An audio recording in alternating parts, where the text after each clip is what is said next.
মৰমৰ ছাত্ৰ-ছাত্ৰী ভাষা জ্ঞানৰ কাৰণে আন এটি টপিক আজি মই ডিসকাস কৰি আছো। লক্ষ্য কৰা তোমালোকে শ্বেৰ খানৰ প্ৰকৃত নাম আছিল ফৰিদ। তেওঁ হাছান নামৰ এজন জমিদাৰৰ ল'ৰা আছিল। তেওঁৰ মাহীমাকে তেওঁক হিংসা কৰিছিল আৰু ফলস্বৰূপে তেওঁ দেউতাকৰ ঘৰ এৰিবলগীয়া হৈছিল। তেওঁ আৰবিক ফাৰ্চী ব্ৰঞ্জী দেউতাকৰ ঘৰতে ভালদৰে অধ্যয়ন কৰিছিল। তেওঁ ঘৰ এৰি যোৱাৰ পিছতো তেওঁক দেউতাকে বিচাৰি আনি তেওঁক নিজৰ জমিদাৰীৰ কাম চলাবলৈ দিছিল। কিন্তু মাহীমাকৰ বাবে তেওঁ এইবাৰো বেছি দিন শান্তিত থাকিব নোৱাৰিছিল। কিন্তু মাহীমাকৰ বাবে তলত কাম কৰিবলৈ আৰম্ভ কৰিলে।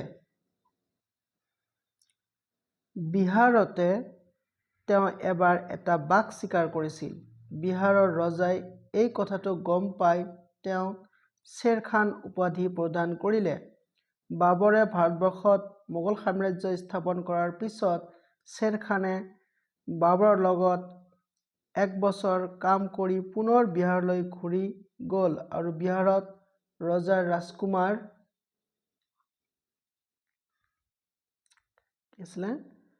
জঞ্জাল সিংহৰ ঘৰুৱা শিক্ষক হিচাপে নিযুক্তি পালে। লাহে লাহে তেওঁ নিজৰ গুৰুত্ব বিহাৰত বঢ়াবলৈ সক্ষম হৈ শেষত এদিন বিহাৰৰ ৰজা হ'ল। এয়া আছিল তোমালোকৰ শ্বেৰশ্বাহ চুৰি তেখেতৰ জীৱনৰ কাহিনী। এতিয়া ইয়াত আমি কোৱেশ্চনৰ আনসাৰখিনি আলোচনা কৰিম। কোৱেশ্চনটো কি আছিল তোমাৰ ফাৰ্ষ্ট? শ্বেৰ খানৰ প্ৰকৃত নাম কি আছিল? এটা তোমালোকে জানা, এটা আছিল তোমালোকৰ ফৰিদ। হয়নে? তেনেহ'লে তোমালোকৰ কোনটো অপশ্যন ৰাইট হ'ব? খ নম্বৰ অপশ্যনটো তোমালোকৰ ৰাইট। আৰু বাকীবিলাক অপশ্যন মই পঢ়া নাই। নেক্সটত কি আছে তোমালোকৰ? ৰ'বাচোন অলপ ডাঙৰ কৰি দিছোঁ। ফাইন। নেক্সট কুৱেশ্যনটো হ'ল তেওঁৰ নাম কিয় শ্বেৰ খান ৰখা হৈছিল? অৰিজিনেল নাম আছিল ফৰিদ, কিন্তু তাৰ নাম হ'ল শ্বেৰ খান। কেনেকৈ হ'ল? ইয়াত অপশ্যন কেইটা আছে তোমালোকৰ? তেওঁৰ গাত বাঘৰ সমান বল আছিল। তেওঁ সৰুতে বাঘৰ পোৱালিৰ লগত যুদ্ধ কৰিছিল। তেওঁ এবাৰ এটা প্ৰকাণ্ড বাঘ চিকাৰ কৰিছিল। তেওঁ বাঘ চিকাৰ কৰি বৰ ভাল পাইছিল। কোনটো ৰাইট অপশ্যন হ'ব তোমালোকৰ?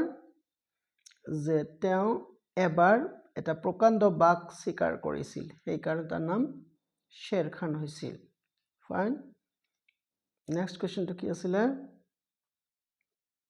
ৰ'বা, এইবাৰ আছিল তোমালোকৰ এইটো কুৱেশ্যন, শ্বেৰ খানে কিয় নিজৰ দেউতাকৰ জমিদাৰী এৰি যাবলগীয়া হৈছিল? শ্বেৰ খানে নিজে জমিদাৰ হ'ব বিচাৰিছিল। শ্বেৰ খানে জমিদাৰী চলাবৰ উপযুক্ত লোক নাছিল। শ্বেৰ খানক নিজৰ বাপেকে ভাল নাপাইছিল। শ্বেৰ খানৰ মাহীমাকে শ্বেৰ খানক মুঠেই দেখিব নোৱাৰিছিল। কোনটো হ'ব?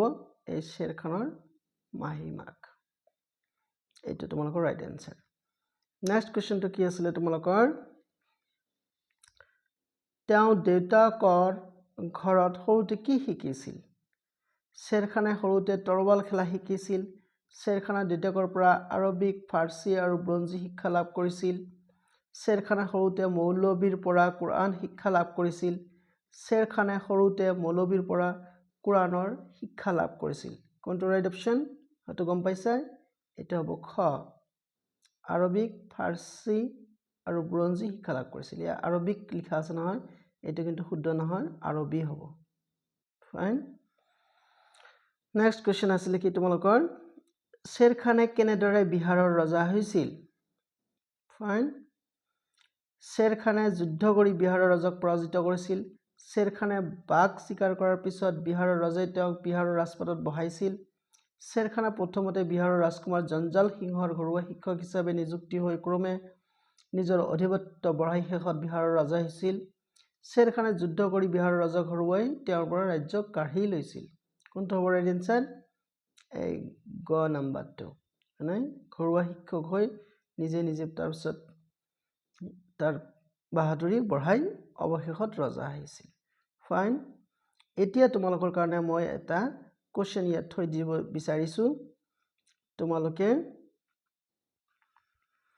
ইয়াৰ আনসাৰটো দিবলৈ চেষ্টা কৰিবা কমেণ্টত।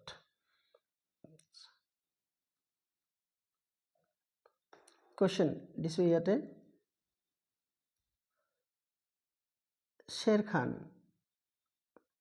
শ্বেৰ খানে কোনজন ৰজাৰ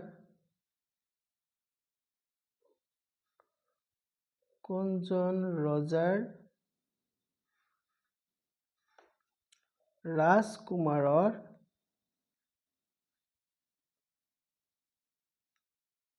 ঘৰুৱা শিক্ষক আছিল মানে প্ৰাইভেট টিউটৰ তোমালোকৰ ঘৰত গৈ কিছুমানে শিকায় নহয় সেইবিলাকক ঘৰুৱা শিক্ষক বুলি কোৱা হয় ঘৰুৱা শিক্ষক শ্বেৰ খানে কোনজন ৰজা ৰাজকুমাৰৰ ঘৰুৱা শিক্ষক আছিল অপশ্যন কেইটা দি দিছোঁ এ নম্বৰ অপশ্যনত দিছোঁ প্ৰেম সিং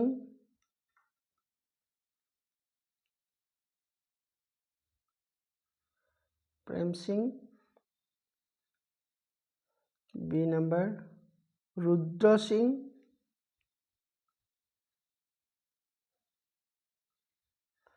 চি নম্বৰ জঞ্জাল সিং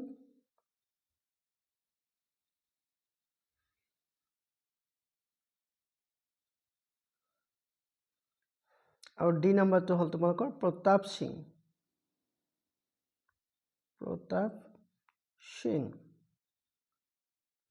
আকৌ এবাৰ কোৱেশ্চনটো কৈছোঁ তোমালোকক যে শ্বেৰ খানে কোনজন ৰজাৰ এইটো মান হৈছে নহয় এইটো খান কিন্তু দেই খ হ'ব হা শ্বেৰ খানে কোনজন ৰজাৰ ৰাজকুমাৰৰ ঘৰুৱা শিক্ষক আছিল অপশ্যন কেইটা দি দিছোঁ এ নম্বৰ হ'ল প্ৰেম সিং বি নম্বৰ ৰুদ্ৰ সিং চি নম্বৰ হ'ল জঞ্জাল সিং তাৰপিছত ডি নম্বৰ হ'ল প্ৰতাপ সিং তেনেহ'লে আনসাৰটো তোমালোকে কমেণ্টত লিখিবলৈ চেষ্টা কৰিবা আৰু প্লিজ মোৰ চেনেলটো ছাবস্ক্ৰাইব কৰিবা তোমালোকে বহুতে চেনেলটো চাই যোৱা কিন্তু ছাবস্ক্ৰাইব নকৰা তোমালোকে জানা নহয় যে ভিডিঅ' বা এইবিলাক মেনেজ কৰোঁতে বহুত কষ্ট হয় আশা কৰিছোঁ তোমালোকে ভিডিঅ'টো ভাল পাবা লাইক কমেণ্ট কৰিবা আৰু প্লিজ মোৰ চেনেলটো ছাবস্ক্ৰাইব কৰিবা চোৱাৰ কাৰণে ধন্যবাদ